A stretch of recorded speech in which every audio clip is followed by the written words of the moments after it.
$10 a day, that's the deal, or accidents start happening. The boy's voice was low, casual, almost amused.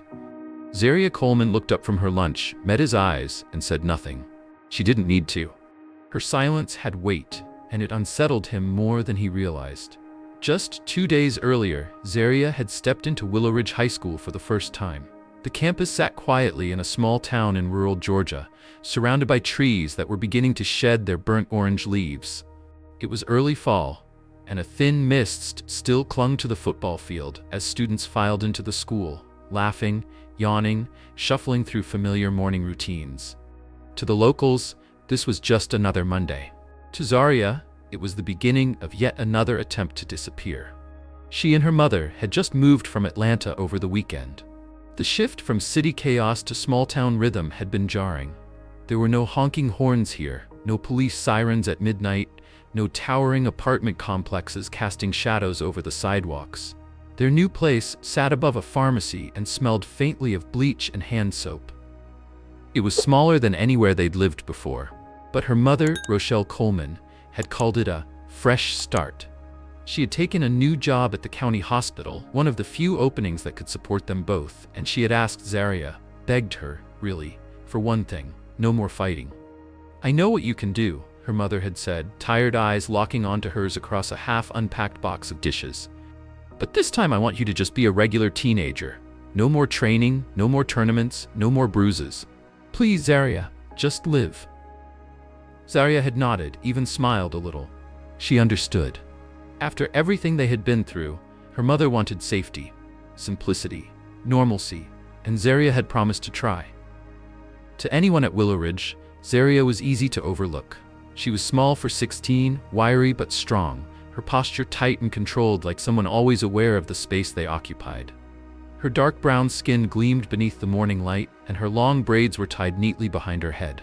She wore plain clothes, faded jeans, a navy hoodie, white sneakers, and moved with the kind of quiet that made people assume she had nothing to say. And that was exactly what she wanted, because no one at Willowridge knew who she really was. Back in Atlanta, she had been a force. Zaria Coleman wasn't just some girl who could throw a punch. She was a state-ranked MMA fighter, with 4 years of intense training and 22 victories under her belt. Her coaches called her the Ghost, because she could drop an opponent before they even realized the fight had begun. But none of that mattered now. Her gloves were packed in a box beneath her bed. Her medals were in a shoebox in the closet. This was a new life, and she was determined to respect her mother's wish. No more attention.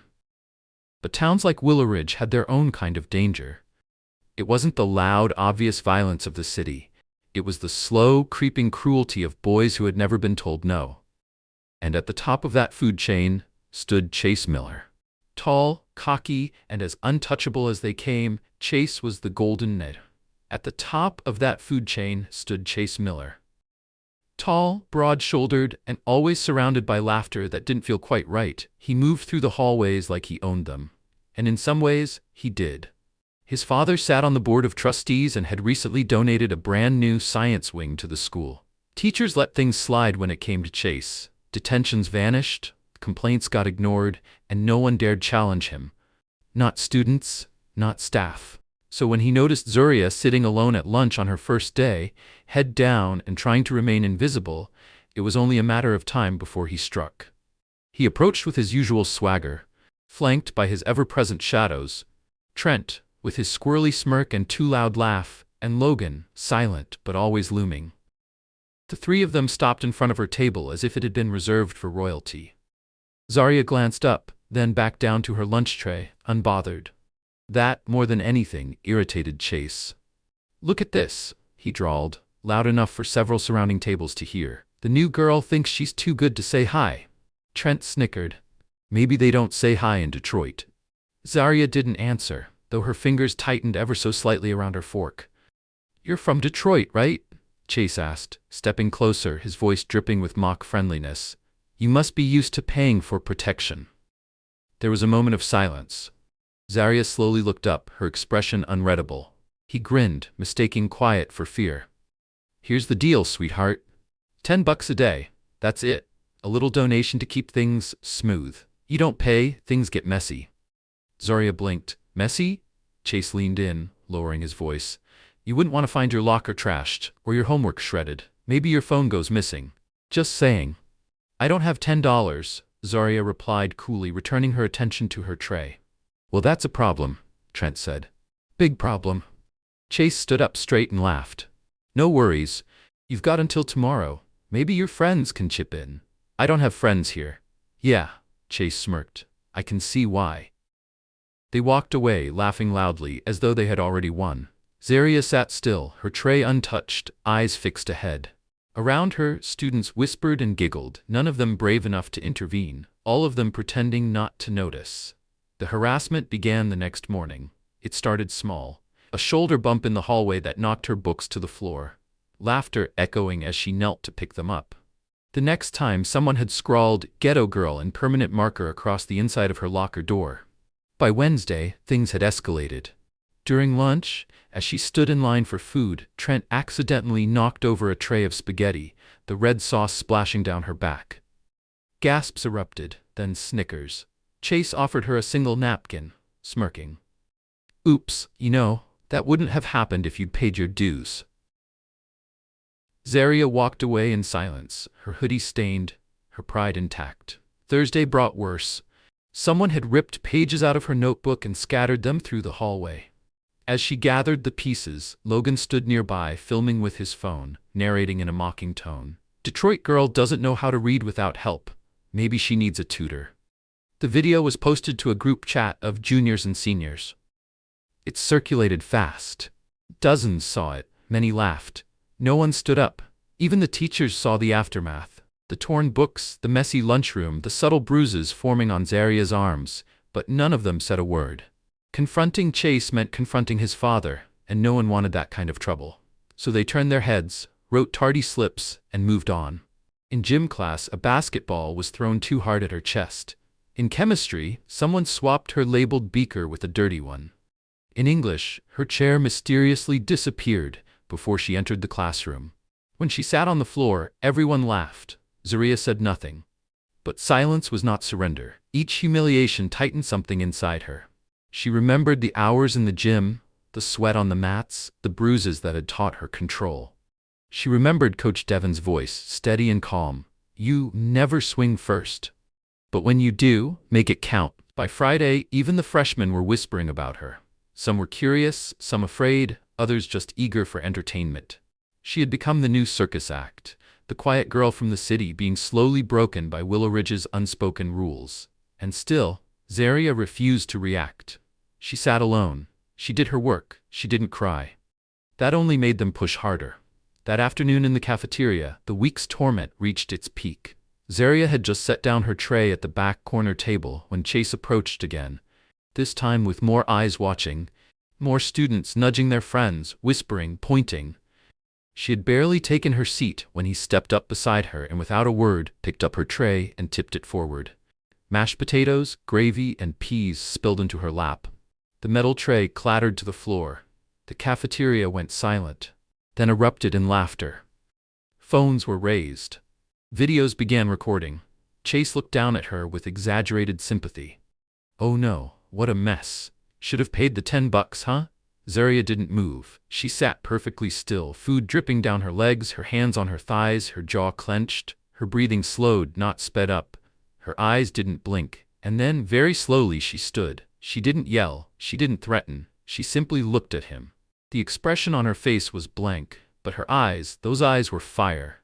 You're making a mistake, she said quietly. Chase laughed again. Yeah, and what are you going to do, little Detroit?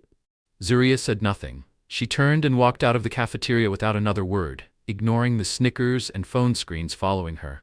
Later that day, she stood in front of the mirror in the girls' bathroom, scrubbing at the stains on her jeans with a paper towel and cold water. Her reflection stared back, tired, humiliated, but unbroken. Behind her, two girls entered the bathroom, glanced at her, and quickly exited. No one wanted to be caught near the troublemaker. Zaria reached into her pocket and pulled out her phone. She hadn't touched it all week, except to check the time. But now, she scrolled to a contact she hadn't called since leaving Atlanta. Coach Devon Marks. Her thumb hovered. Then she tapped the screen. "Zaria?" the voice on the other end asked. "How's the new school?" There was a long pause. Then her voice, calm and steady. "I've got a situation." That night, Zaria barely slept. The sounds of the cafeteria still echoed in her head. The clatter of the tray, the roar of laughter, Chase's smug voice twisting like a knife. She had never felt so humiliated, not even during her earliest fights when older boys towered over her in the ring. But what haunted her more than the food in her lap or the stares from her classmates was the silence that followed. No one had stood up. No one had spoken. She wasn't just fighting Chase anymore. She was fighting a whole system built on fear, apathy, and quiet approval. But she was done playing by their rules. The next afternoon, Zaria stayed behind after school. She told her mother she had a study group, then waited until most of the students had cleared out. The campus was quiet now, bathed in golden late-day sunlight, long shadows stretching across the empty parking lot. A few teachers' cars remained. Somewhere in the gym, the football team was wrapping up practice. She knew he would come out alone, eventually. And he did. Chase strolled out of the athletic building with his duffel bag slung over one shoulder, earbuds in, bobbing his head slightly to music only he could hear. He didn't notice her at first. She stepped away from the school's brick wall and into the open. "Chase!" He turned, startled. When he saw her, he smirked. Well, if it isn't Detroit. I need to talk to you." "Oh yeah? You want to cry about lunch? Need me to buy you a new tray?" He laughed and walked closer, clearly amused. "Look, if you're gonna beg, make it interesting." "I'm not here to beg," she said evenly. "I'm here to give you a choice." Chase stopped. "A choice?" "One-on-one. Right here. No crowd, no phones, just us." He raised an eyebrow. "You want to fight me? Seriously?" "If you win," Zaria said calmly, "I'll pay you $10 a day, just like you asked. I'll do whatever you say, but if I win, you'll apologize. In front of everyone." "You've got to be kidding me." He laughed hard, loud, throwing his head back. "You know I bench more than your body weight, right? You're what, 90 pounds soaking wet?" Zaria's face didn't change. "I'm not here for jokes. Do we have a deal?" Chase tilted his head, sizing her up. She stood there in a plain white t-shirt and black track pants, arms loose at her sides, her expression calm, unreadable. She didn't look dangerous. She didn't even look angry. But something in her eyes gave him pause. Still, he couldn't resist the opportunity to humiliate her again. He dropped his bag on the pavement. "Fine, let's do this. But don't cry when I knock you out." Zaria took a few steps forward, keeping her distance, letting her instincts take over. The parking lot was quiet now, the sun dipping lower behind the school building. The asphalt beneath their feet was warm, dry, and perfectly empty. Chase lunged first, overconfident and wild. He swung at her with a haymaker punch, meant to end it in a single blow. Zaria shifted sideways in one clean movement, letting the strike pass harmlessly through air. Her left arm came up, not to block, but to guide the momentum past her, and before he could reset, her right fist drove forward into his abdomen with surgical precision. The blow landed just below his ribcage, directly into the solar plexus. Chase froze. The air vanished from his lungs. He staggered back, eyes wide, hands clutching his stomach as he bent forward, gasping like a drowning man. Zaria didn't wait. She stepped behind him, hooked her leg around his, and brought him to the ground in one smooth motion. Before he could react, she dropped into a grounded position, her knee on his chest, her forearm lightly pressed to his throat. Not enough to hurt, but enough to remind him that she could. That she was holding back. He wheezed beneath her, eyes panicked. "What the hell?" "You've been bullying people like it's a game," she said quietly. "But it's not. You made a mistake when you thought I was weak." He coughed, struggling to breathe. "You fight?" "I was the Michigan Junior MMA champion," she said calmly. 22 wins. I trained for 4 years under one of the best coaches in the country." Chase stared up at her, stunned. For the first time, his mask of arrogance cracked completely. "I could break your ribs right now," she continued. "I could end your football season with one more strike, but I won't. Because I don't need to prove that to anyone. You've already lost." She stood and stepped back, letting him curl on the ground, still gasping. He didn't try to stand. Zaria turned away, picked up her backpack, and walked a few steps before pausing. "Oh, and Chase," she said over her shoulder, "if you or any of your friends ever touch me, or anyone else again. I won't be this gentle. That was me being nice." Then she left him there, curled in the middle of the parking lot, breathless and shaken, alone with the weight of his own defeat. The next morning, the entire school buzzed with anticipation. Rumors had already begun to spread. Someone had seen Chase limping into school. Someone else said he'd skipped football warm-ups. Another swore they heard him throw up in the locker room. It wasn't until the third period assembly that the truth shattered the surface. In the middle of the gym, with the entire student body seated on the bleachers, Principal Hawthorne made an announcement about community values and peer respect. And then, unexpectedly, he handed the microphone to Chase Miller. There was a strange stillness in the room. Chase stood in front of everyone. His teammates, his friends, the girls who used to hang on his every word. He looked nervous. "I have something to say," he began, his voice stiff, mechanical at first. "To Zaria Coleman, and to everyone else. I was wrong." Murmurs rippled through the room. "I bullied her. I tried to scare her. I embarrassed her. I thought I could get away with it. I thought no one would stop me. But I was wrong about all of that. Zaria stood up to me when no one else would, and she didn't just beat me. She showed me who I really was." Silence. Not a whisper. "I'm sorry," Chase said, this time looking directly at her, seated near the back of the bleachers.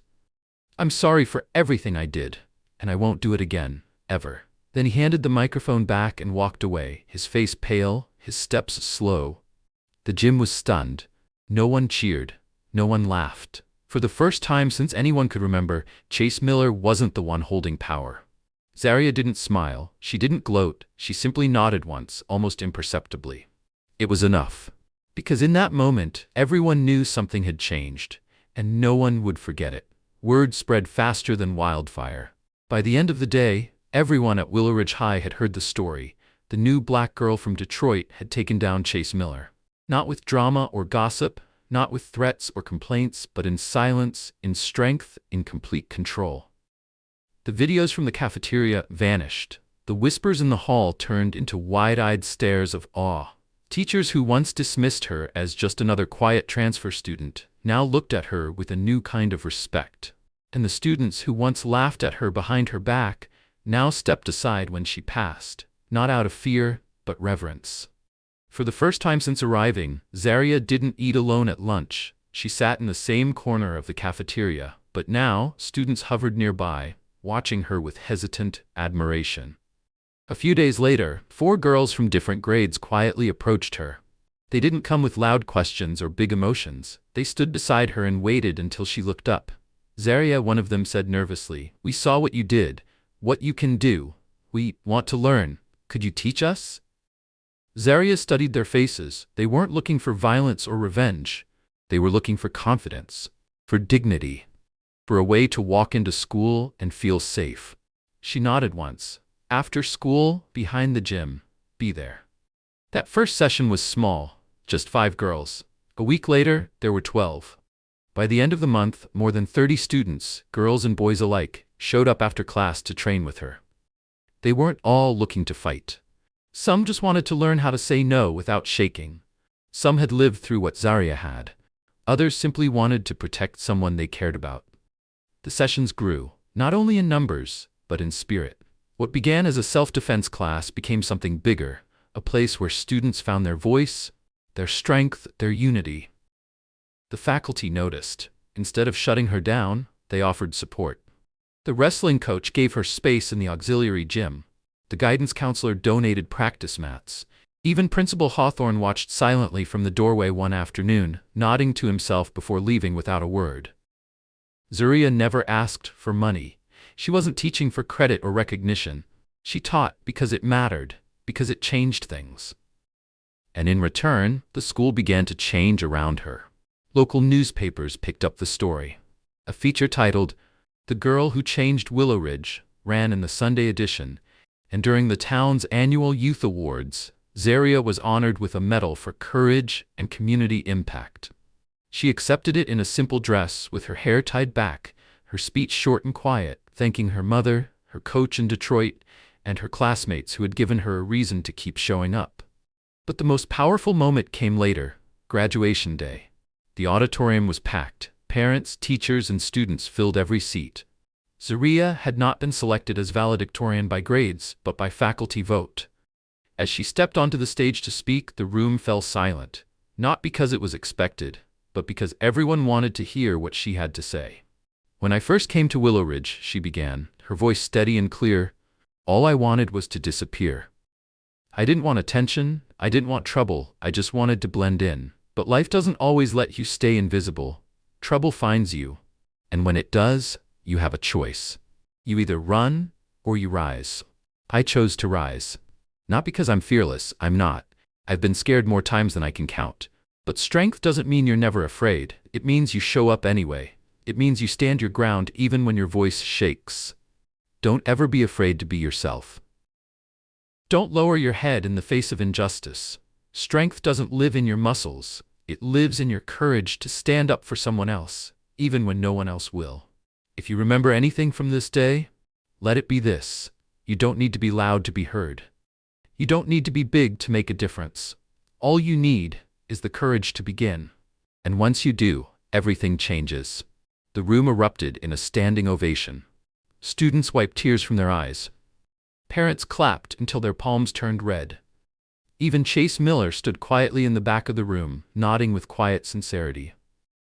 That summer, the school added a new photo to the gymnasium wall. It showed Zaria in the middle of training, surrounded by students of every background, every shape and size, each one focused, each one standing a little taller than before. Beneath it, a bronze plaque read, "Zaria Coleman, the girl who turned fear into strength for a generation." She had arrived at Willowridge as a stranger. She left as a leader. If this story moved you, take a moment to share it, leave a comment with your thoughts, and subscribe to the channel for more powerful stories like Zaria's. You never know when the strength of one person might change everything.